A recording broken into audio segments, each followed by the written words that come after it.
Bom dia, meus amados irmãos. Que a graça e a paz seja com cada um dos nossos amados que estão no mesmo Espírito de Cristo, perseverando firmemente até o fim, na sã doutrina, né? Buscando de todas as formas agradar a Deus, agradar a Cristo e não aos homens, obviamente com equilíbrio, né? Também não estamos aqui para viver provocando e desagradando homens, não. Mas se aquilo que a gente vai fazer agrada a Deus e desagrada os homens, é problema dos homens, né? Nós preferiremos agradar a Deus. Se aquilo que agrada o homem desagrada a Deus, aí a gente vai agradar a Deus e vai desagradar os homens, né? Então é assim que a gente tem que proceder. Meus amados, chegamos hoje à sexta-feira, o último dia da nossa lição bíblica semanal, onde nós veremos as perguntas 11 e 12, vamos examinar aqui as últimas duas perguntas, né?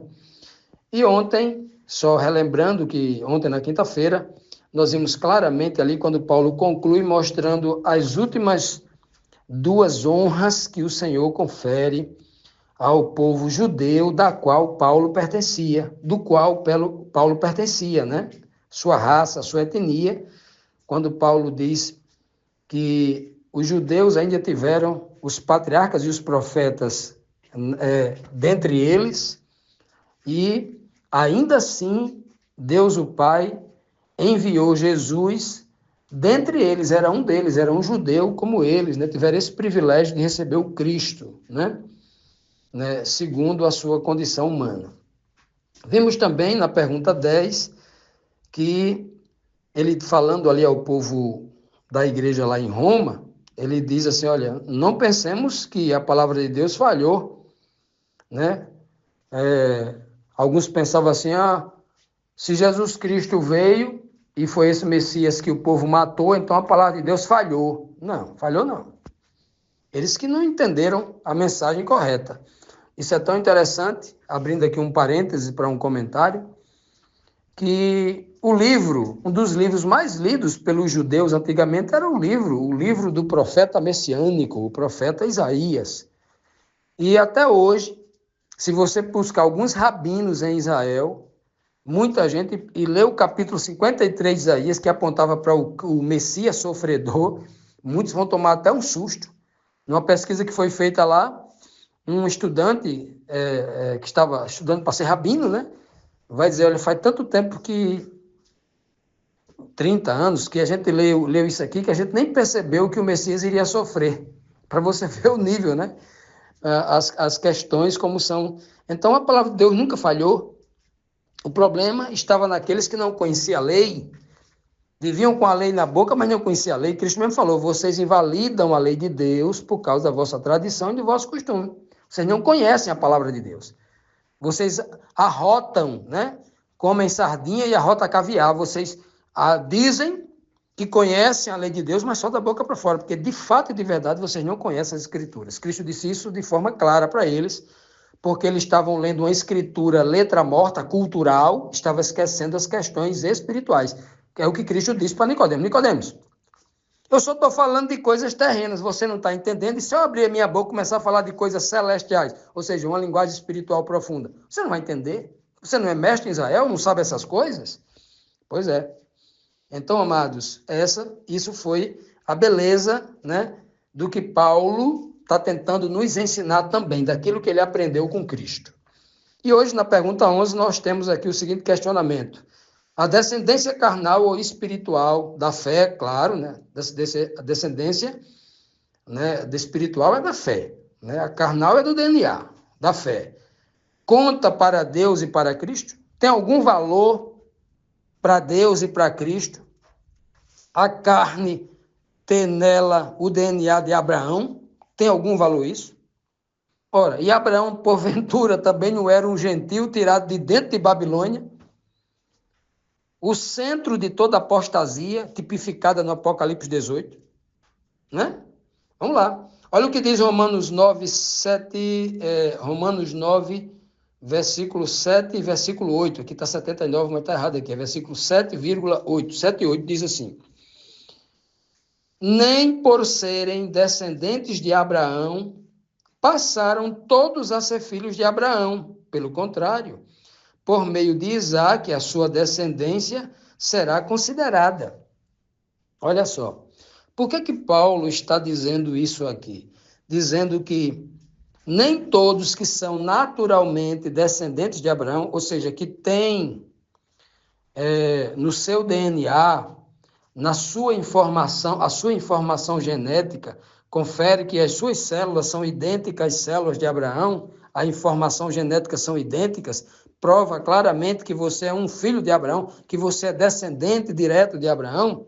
Olha só, isso não tem valor nenhum para Deus, valor nenhum. Porque esta carne aqui, até a carne dos santos, elas terão um fim. Esse corpo corruptível será completamente eliminado. Tem muitos santos que estão mortos na terra que a carne dele virou pó, a carne não vale nada. Quando ele ressuscitar, já vai ressuscitar num corpo incorruptível. A carne ela é transitória, não tem nenhum valor para Deus a questão do DNA. Quem valoriza o país de Israel, a bandeira de Israel, o solo de Israel, a areia de Israel, o deserto de Israel, a água de Israel, as células do corpo do povo de Israel, são os religiosos cegos. Não entendeu nada. Nada deste mundo, inclusive o nosso DNA, será levado para a nova terra. Este corpo, antes de entrar no reino de Deus eterno, tem que ser transformado num corpo incorruptível. Simples assim. Essa é a mensagem.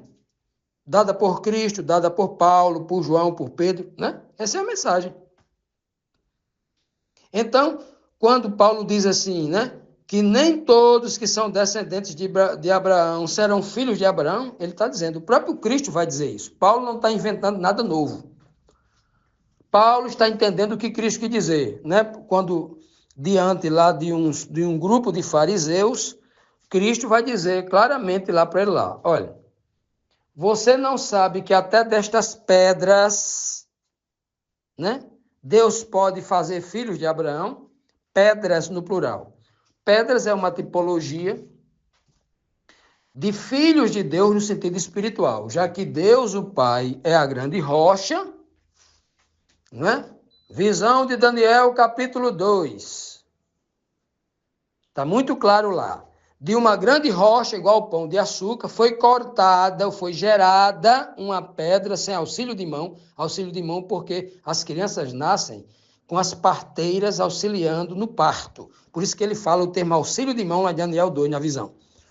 De uma grande rocha, igual ao pão de açúcar, lá no Rio de Janeiro, foi retirada uma pedra. Essa pedra veio e derrubou a estátua, visão do capítulo 2 de Daniel.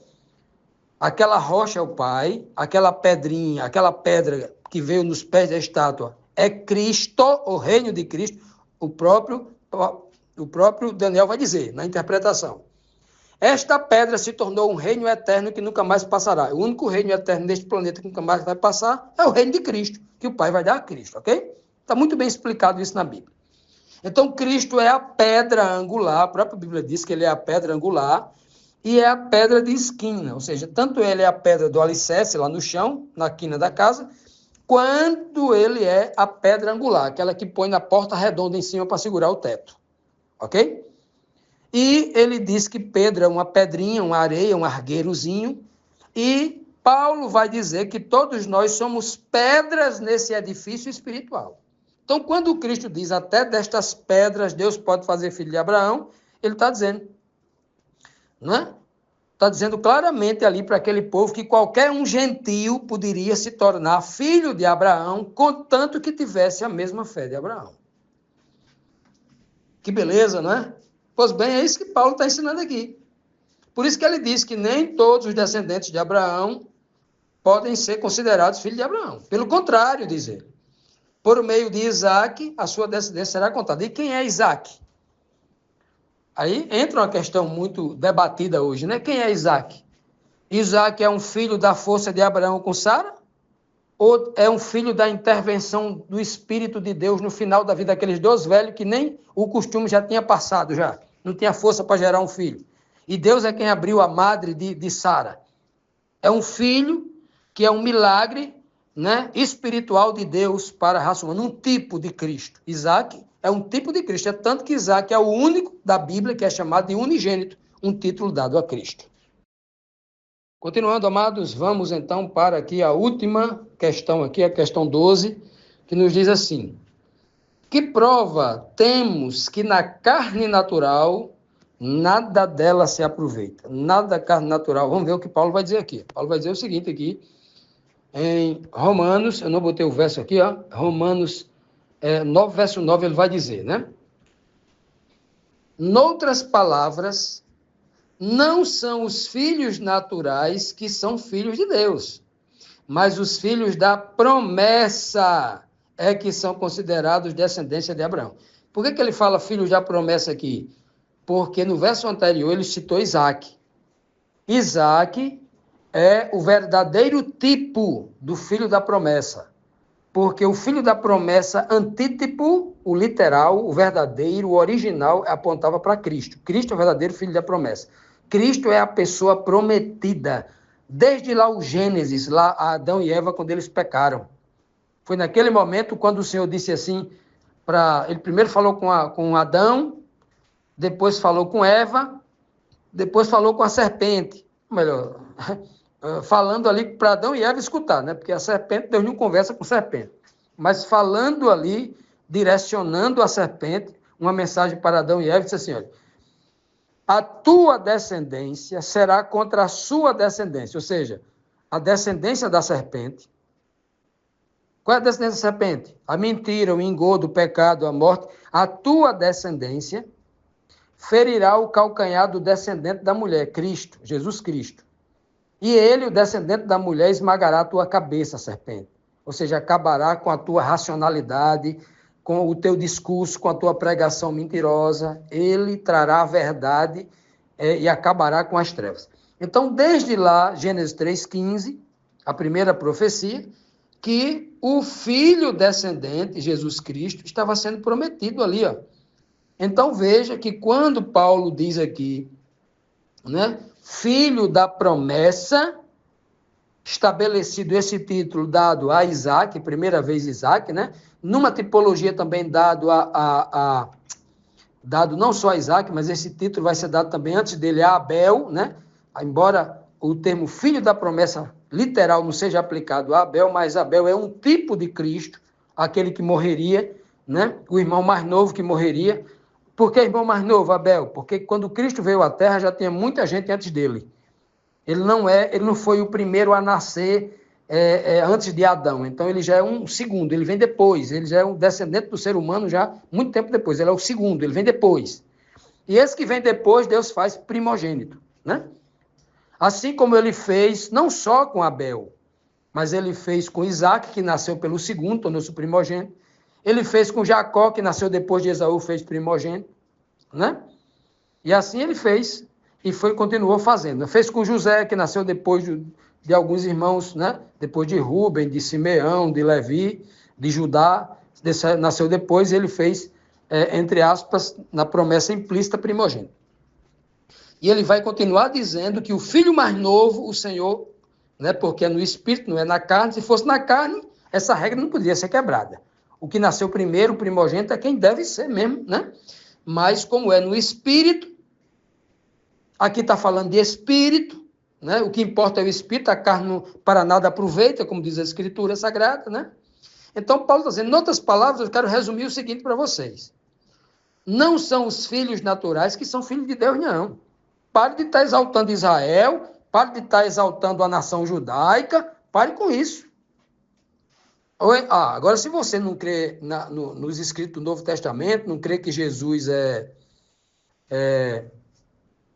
o Messias, se você acha que o Novo Testamento é livros mentirosos, é de falso profeta, como crê o judeu ortodoxo, né?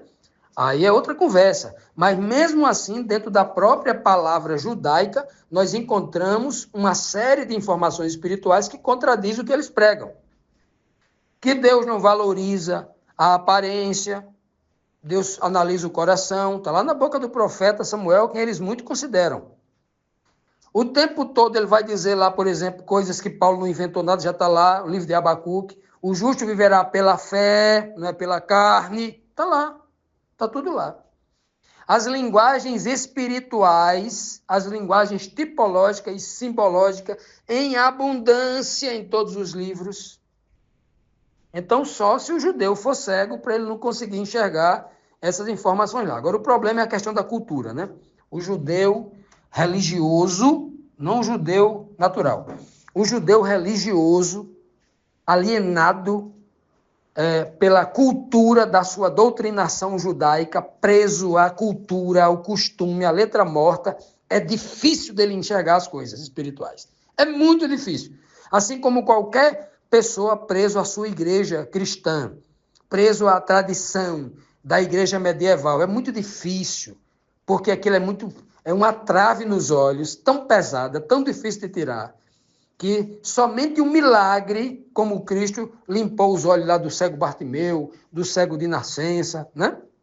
Só um milagre espiritual para fazer o verdadeiro homem enxergar. Porque isso é muito difícil. Se tem um desafio que a igreja de Cristo tem na terra,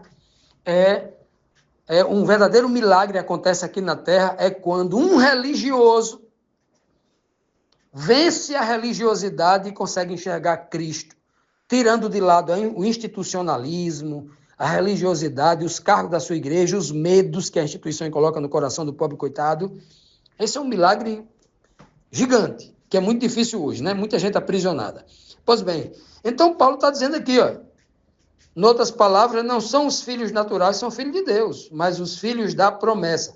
Ou seja, todo aquele que é nascido espiritualmente, como Isaac, como Cristo, como os apóstolos que nasceram espiritualmente, ali no Pentecostes, sendo batizados e selados com o Espírito Santo de Deus. Aí sim. Por isso que Paulo diz em Gálatas 3:26 que todos nós somos filhos de Deus em Cristo Jesus. Se não for pelo mesmo Espírito de Cristo, no exemplo de Cristo, na obediência de Cristo, na verdade e na luz que havia em Cristo, nós não tornamos filhos, não seremos, chamados filhos de Deus, como diz aqui o próprio livro de Romanos, aí, logo no primeiro capítulo. Pois bem, então, Paulo já tinha dito, vai dizer ainda aqui, em outras cartas, que ainda que Israel seja como a areia do mar, só o remanescente será salvo.